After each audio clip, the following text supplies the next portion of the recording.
Dr. Ignacio Chapela is Associate Professor of Microbial Ecology at the University of California, Berkeley. He has worked as a biologist in various academic, NGO, and intergovernmental institutions around the world, as well as in long-term collaborations with indigenous communities. Professor Chapela has contributed primary information in discussions about access and rights over genetic resources, and is a critical voice in the debate over biosafety, biosecurity, genetic engineering, privatization of life forms, and the new powers of the biotechnology industry. He is a member of both ENSER and UCCS, European and Latin American networks of scientists committed to social and environmental responsibility. Dr. Chapela will be presenting on fundamental issues with GM crop science. Do I still have 7 minutes? Yes. Because you guys are tired, I'm sure about that. Brian, Belinda, Doug, I'm really proud and happy to be here, and you are the reason why I'm here. I did not mean to watch this movie, as you know, Brian. And so are you in the audience. Brian convinced me that I had to show up here to deal with this movie, not for any other reason, but because you guys are exposed to it, and so are thousands of other people, because this movie has a very wide and well-funded distribution program that makes sure that many people in different universities, farmers groups, and different countries are watching it. I do not have prepared remarks like your really excellent ones were, because I really wanted to respond to the experience of being here with you tonight and to watching the movie, seeing what I felt about it, and I am left really puzzled by it. I wish that we could be talking about, that this was about our relationship with nature, natural resources, and the environment. It seems to be one of the subjects that we were supposed to be talking about. There's another question that we could have been talking about science, and you guys have dealt really well with the question of what science is and is not. Science is not about certainty, like this movie pretends to make it be. Science is not about consensus, like this movie also pretends to make it be. Science is about what you guys do, which is to have a life's dedication to questioning and looking for alternative hypotheses continuously and changing your mind continuously, which is exactly what the movie doesn't want. I wish that we had had these 2 hours, 2 hours and a half, almost 3 now, to talk among ourselves about biology and what it is that biology has become and how we understand biology. I wish that we had had the time to talk really about GMOs, and I'm really amazed at how you guys have laid out so many actual subjects and details of the GMO questions in such a short period of time, but I know that you've left an enormous number out. You were just simply trying to make a point with examples, with a few examples. In 7 minutes, exactly. This is really the point that I'm trying to make. That 7 minutes times 4 compared to 2 hours and a half of edited, big screen, soundtrack, and so on and so forth is really not very conducive to anything, really. And we end up talking about the movie. I disagree with you. I did not find it slick. I, at some points, was falling asleep. I was finding, what is this movie about? What are they saying? What do you want me to think? Now I'm thinking about this, now I'm thinking about that. Now I'm supposed to quickly catch up with cancer research, and I'm supposed to quickly catch up with this and that. It's obvious to me that this movie is not about anything specifically, any subject. It is really a very staged character assassination for one side and aggrandizing of another character. Whether you like Chuck Benbrook and Jeffrey Smith, or what's her name, Aneman, and the guy from Monsanto. Yeah, which side are you on? And you should decide based on the edited shots that they show you in this movie. So I don't know what to say. I feel like the movie itself, I almost feel like I don't want to waste any of our time, more than we've already wasted, to talk about whether I like Chuck Benbrook's face when, as seen through the fish eye of his own little camera when he's on Skype, or the very nice shot of the Monsanto guy through the very nice lens of a proper camera. But that's what we are asked to do, I believe. This is really what I was taking out of this movie. And it's not inconsequential.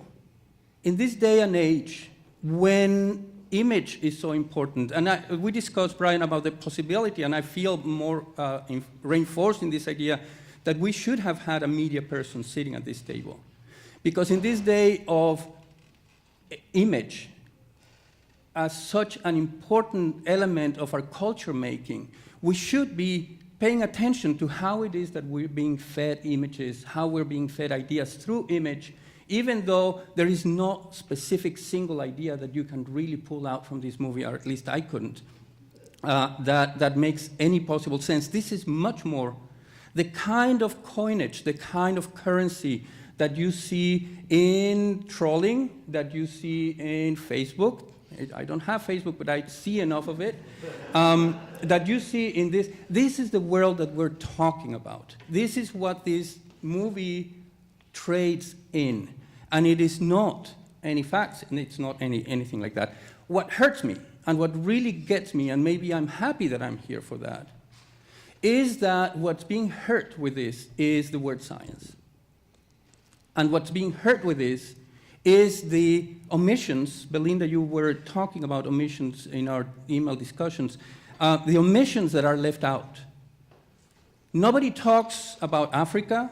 Nobody talks about all the examples that you heard about. Nobody talks about Argentina and the misformed babies or unborn babies in Argentina, the whole so-called soy republic. That is one of the areas in the world where most of the Roundup is being sprayed over people's houses, in their ponds, and so on. There's a huge amount of information about them. And nothing of that image is moved onto our perception here. Instead of pretending what they pretend to open an honest discussion, what we're being asked to do is to listen to the consensus, whatever that is, of somebody called the scientists, whoever those are, and shut up and stop questioning. As if the questioning, and this is one interesting image that comes from the movie to me, as if the questioning was what was stopping this so-called technology. As if the work of our friends and colleagues and so on, who from time to time happen to produce a paper that says, wait, there's something to worry about or maybe to question, like Sarah Linney did, as if that was enough to stop an incredibly well-funded effort to release this kind of organisms, transgenic organisms, genetically modified organisms, to the environment. I find that ridiculous, that we could blame the activists on the street dressed as bananas for the failure of this incredibly well-funded thing. There's something else in this. And I think it's important to know, and I know I have 1 minute, I think it's important to think about how old is this thing that we're talking about. I feel like I came here also because I knew I would be talking to young people who really haven't been around for that long. I've been around and following the biotechnology development for, depending on how you count, 20 years, 30 years, or 40 years. Really, my lifetime has been the development of biotechnology, and I can tell you many things about it, but I can tell you that it's an old thing. It's not the fair maiden that if you only give it a little more time, a little bit more money, it's going to bloom into this wonderful, fantastic, world-saving thing. It has been around for a long time. First GMO, 1972, Belinda and Doug will correct me, 1972, 73, they are still microbes. Yeah. But then by the late 1970s, beginning of the 80s, Belinda's coming into the picture, I think. Tomato came out in 94. 94, we're getting to a place where we have something that is actually ready to be put on the market. But we have been, or they have been trying for 30, 40, almost half a century. Find a technology out there that you can actually call a technology, because it's problematic to, and I won't go there because we don't have time, to call this a technology. Find a technology out there that has taken half a century of actual push, incredible funding, removal of regulation, full backing of the whole power of the United States and other countries, and still fail and still be so pathetic as it is today. I mean, honestly, there's 2 products out there, so-called, that just keep moving around, as Doug mentioned, and all these other promises, all these beautiful things that are to come are just as hypothetical, as Brian said, as they have been since the 1970s or even before. They're science fiction. But in this half century that we have developed these things, we have to stop using the language that they use in this movie where they say, let's talk about a risk-benefit analysis, as if there were benefits that are demonstrated that need to be compared to a potential hypothetical risk. With half a century of experience, we know that what we should be talking about is a proven damage and harm, because we have plenty of experience on the harm and damage that has been done, compared to the Pollyannish promises. It's not a risk-benefit analysis anymore. It's a harm versus promises analysis. And when you are serious about it, when you think about it and say, we've given them 50 years, half a century of time, and they've come up with only this, I would agree with the people who say, well, enough is enough. It might have been nice in the 70s and 80s to dream about this, but in the process, we have missed so many opportunities. And it's time we start talking about the roads not taken and the paths that really will get us out of this nightmare. Thank you.